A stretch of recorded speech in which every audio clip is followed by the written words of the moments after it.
નમસ્કાર વિદ્યાર્થી મિત્રો, ધોરણ 10 વિષય ગુજરાતી ચેપ્ટર 2 શીર્ષક રેસનો ઘોડો, લેખિકા વર્ષા અડાલજા.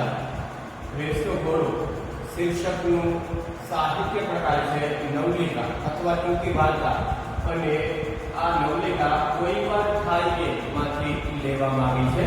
અને આ નવલિકાની અંદર મુખ્ય 6 પાત્રો છે. તેના વિશે આપણે આગળના લેક્ચરમાં ચર્ચા કરી હતી કે અંકિત,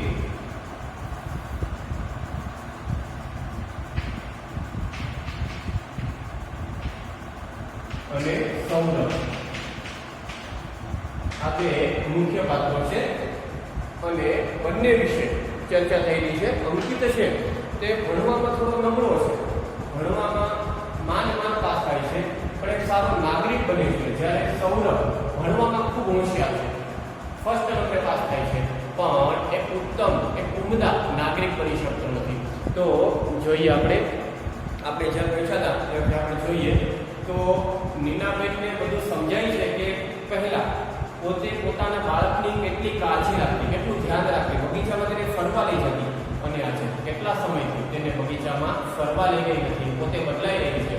અને ત્યારે પોતે સાડી પહેરી રહી હતી અને દરવાજે ટક અવાજ આવે છે.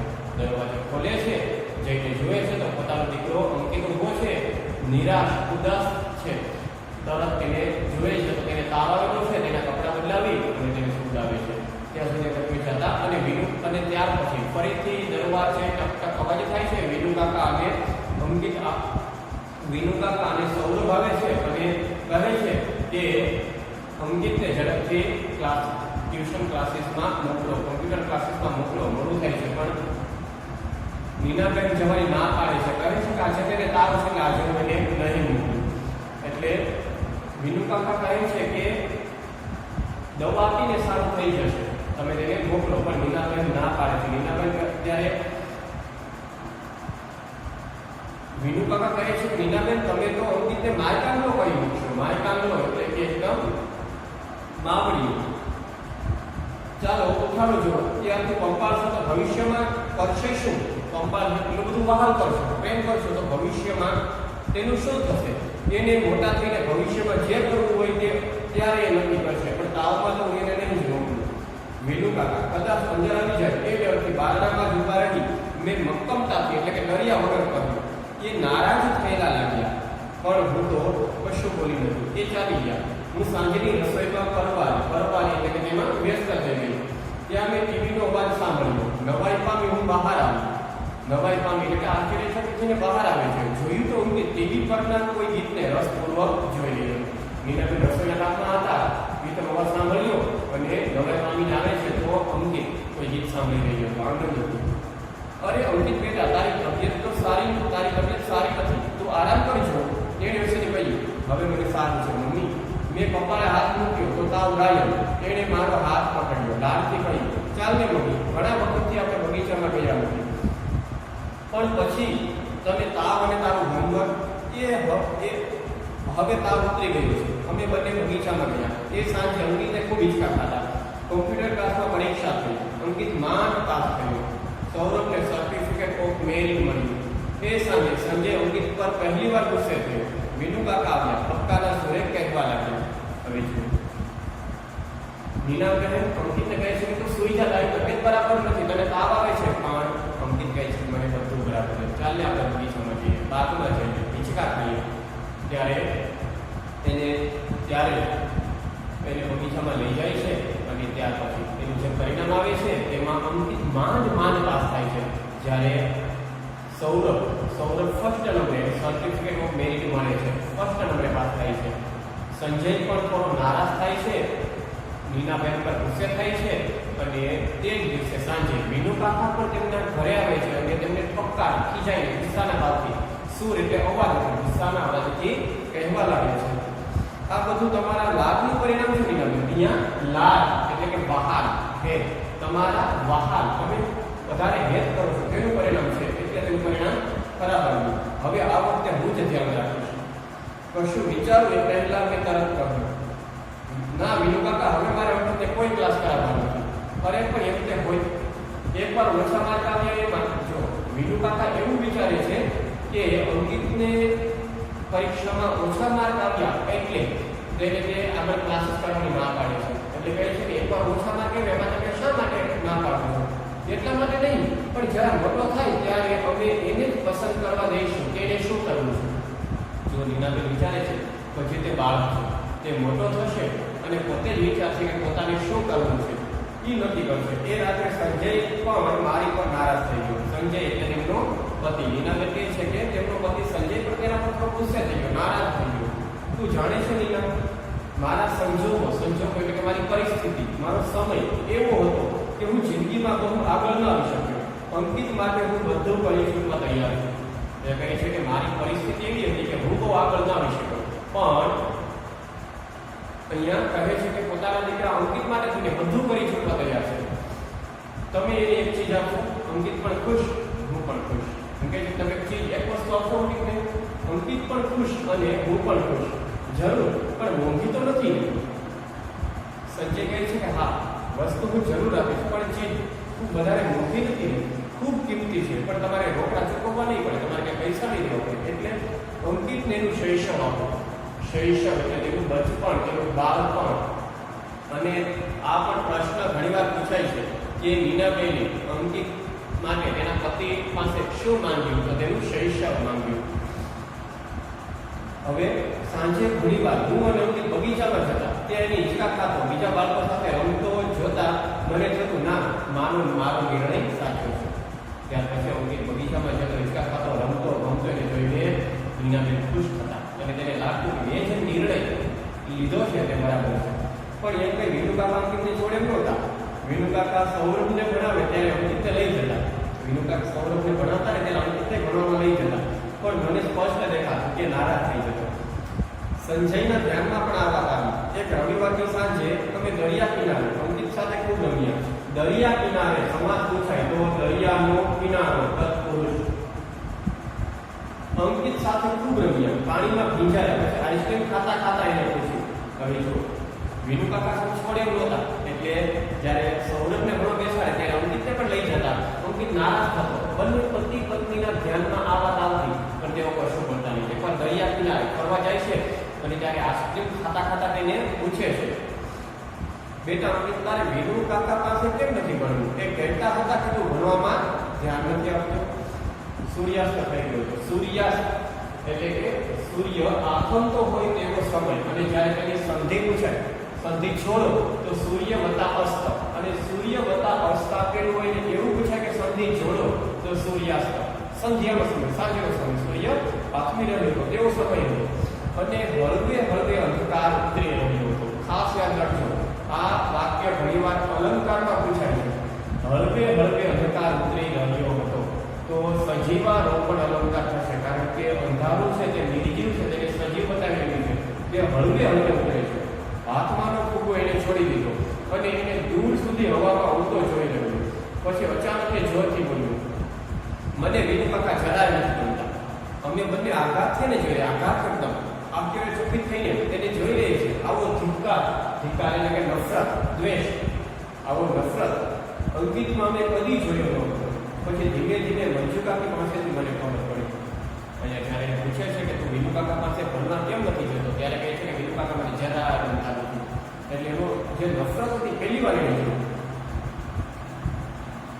નીનાબેન મારું માનો તો અંકિતને મારે ત્યાં ભણવા મોકલતા જ નથી. મારા ભાગે અક્કલ એટલે કે બુદ્ધિ, મારા ભાગે બુદ્ધિ જ નથી. અહીંયા મંજુ કાકી છે એ કહે છે પોતાના પતિ વિનુ કાકા વિશે. વારે અંકિતને ઉતારી પાડે. બિચારો કુમળો છે. કુમળો એટલે કે એકદમ કોમળ છે.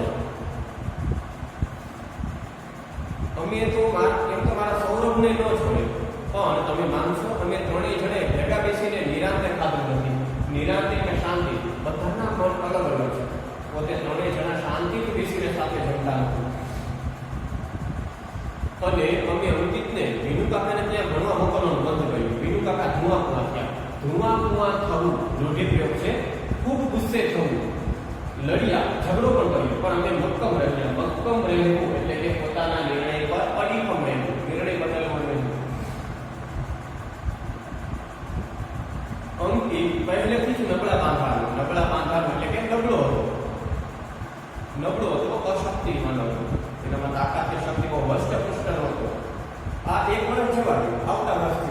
તો 5મું ધોરણ છે એવી શી ચિંતા કહે છે કે આ વર્ષ જવા દો, હજી અંકિત 5મું જ ભણે છે, આવતા વર્ષથી વિચાર્યું છે ભણાવવા આવવાનું.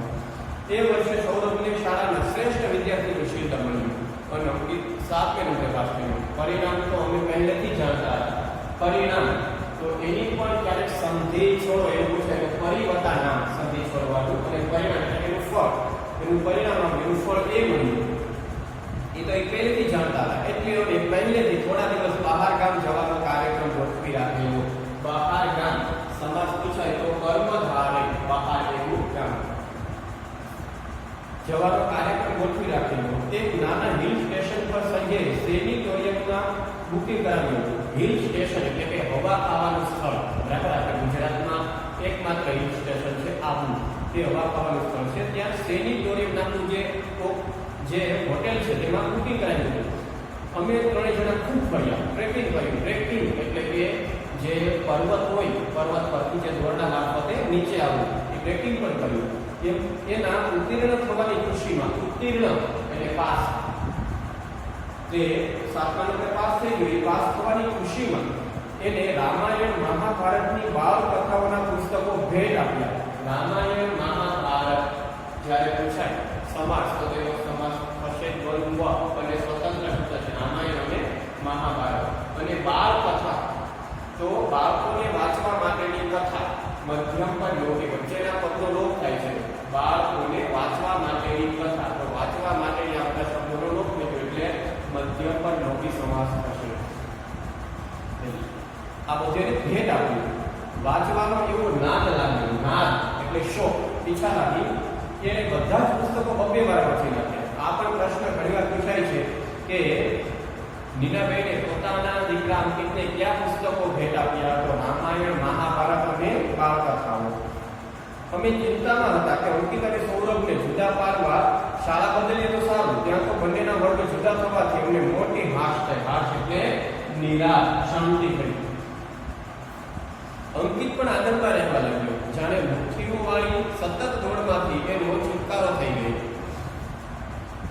અંકિતને એકદમ શાંતિ થઈ ગઈ છે. દોડમાં, સ્પર્ધામાં તો, હરીફાઈમાં તો એમાંથી એને મુક્તિ મળી ગઈ, એટલી તેની શાંતિ અનુભવી. પછી આખી વાત પરથી અમારું ધ્યાન નથી ગયું, આખી વાત પરથી ધ્યાન નીકળી ગયું. મને દિવસો હતા અને મારી તબિયત સારી રહેતી ન હતી. દિવસો હતા એટલે કે પોતે પ્રેગ્નેન્ટ છે, નીનાબેન પ્રેગ્નેન્ટ છે એટલે તેની તબિયત બરાબર ન હતી. હું તો શરૂઆતમાં ખૂબ ઉદાસ રહેતી હતી, પણ અંકિત તો ખુશ, મારી ખૂબ કાળજી રાખે. કાળજી એટલે ધ્યાન રાખે. સાંજે સ્કૂલેથી આવી પોતાની મેળે જ દૂધ પી લઈ જલ્દી હોમવર્ક કરી લે. પછી સાંજની રસોઈમાં મને મદદ કરે. વિનુ કાકા દ્રશ્ય જોઈ ગયેલા, તેથી તો એમની નારાજગી ખૂબ વધી ગઈ. અને હવે તો એક બિલ્ડિંગમાં રહેવા છતાં એ લિફ્ટમાં મળી જાય એ પૂરતો સંબંધ રહ્યો. હા, મંજુ કાકી બપોરે ડોક્યું કરતા. ડોક્યું એટલે કે ડોકું તાણું, નજર ફેરવું. મારા માટે અચૂક ગરમ નાસ્તો લાવતા. સૌરભ સીડીનું એક પગથિયું ચડી રહ્યો હોય તોય એની આંખમાં વિષાદ, વિષાદ એટલે કે દુઃખ. ખાસ તમે તેનો શબ્દ છે સમાનાર્થી. વિષાદ એટલે દુઃખ અથવા શોક, ચિંતા, આ બધા ભાવ તેની આંખોમાં દેખાતા હતા.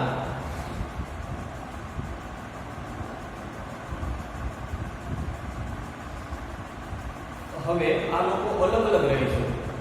મકાન પર બની રહ્યા છે ત્યારે લિફ્ટમાં જવા આવવા માટે સાથે હોય, બાકી બીજો કોઈ સંબંધ રહેલો નથી. પણ હા, મંજુ કાકી તેમના ઘરે ક્યારેક ક્યારેક ડોકું તાણતા અને તેમના માટે ગરમ નાસ્તો આપી જતા. મને દીકરી જન્મી. અંકિતને ગાંડો ભેલો થતા જોતા હું અને સંજય હસી પડતા. અંકિતને એની પર ઓળ થતા જોઈ મનમાં કોઈ અજબ સુખ અનુભવાતું.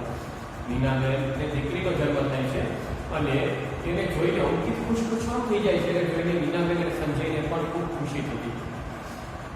મંજુ કાકી તો એને રમાડતા રડી જ પડેલા. અંકિતે લાડથી તેનું નામ પાડ્યું ફોર્યમ. હજુ તો થોડા મહિનાની હતી અને એને કમળો થઈ ગયો. અમારા સૌના જીવ ઊંચા થઈ ગયા. જીવ ઊંચા થઈ જવા એટલે ખૂબ ચિંતા થઈ. રૂઢિપ્રયોગ છે. કમળો મટ્યો ત્યાં આખા શરીરે એને ફોટલીઓ ફૂટી નીકળી. જ્યારે અંકિતે લાડથી પ્રેમથી તેનું નામ ફોરમ પાડ્યું હતું અને તેને બચપણમાં કમળો થયો અને કમળાનું દર્દ મળતા તેને ફોલીઓ થવા લાગ્યો. એ વર્ષે અંકિતનો ક્લાસમાં 31મો નંબર આવ્યો. અમે બે એને વધી શકે એમ પણ નહોતા. વધવું એટલે ખીજાવું. અંકિતનો 31મો નંબર આવ્યો એટલો તે ભણવામાં પાસ થઈ ગયો. તેને ખીજાઈ શકે તેમ પણ નહોતું. ભણવાનો એને ખાસ સમય જ કેમ મળ્યો? પોતાની માતા પિતાને એટલો બધો મદદ કરતો કે એને ભણવામાં સમય નહોતો મળ્યો. મંજુ કાકી બપોરે વિનુ કાકાથી છાની કેક લઈને આવેલા. મંજુ કાકી બપોરે વિનુ કાકાથી છાની તેને ખબર ન પડે તે રીતે કેક લઈને આવેલા અને તેમને ખવડાવે છે. બેટા મારી પરીક્ષામાં તો તું પાસ હો. કહે છે કે બેટા મારી પરીક્ષામાં તું પાસ. સૌરભ બીમાર પડી હતી ત્યારે તેને કેજીમાં દાખલ કરી ત્યારે કે પછી સંજયને સ્કૂટરનો ગંભીર અકસ્માત થયો હોય ત્યારે અંકિત હંમેશા મારી સાથે હતો. એ જો સૌરભ બીમાર પડી ત્યારે તેને કેજીમાં દાખલ કરી સંજયનો સ્કૂટરનો ગંભીર અકસ્માત થયો ત્યારે અંકિત જ નીનાબેનનો સાથ આપતો હતો. અંકિત છે એ નીનાબેનની સાથે જ હતો. એસએસસીમાં સૌરભને 92% આવ્યા, અંકિતને 68%. સાયન્સમાં એડમિશન લીધું. સૌરભે સાયન્સમાં એડમિશન લીધું, અંકિતે કોમર્સમાં.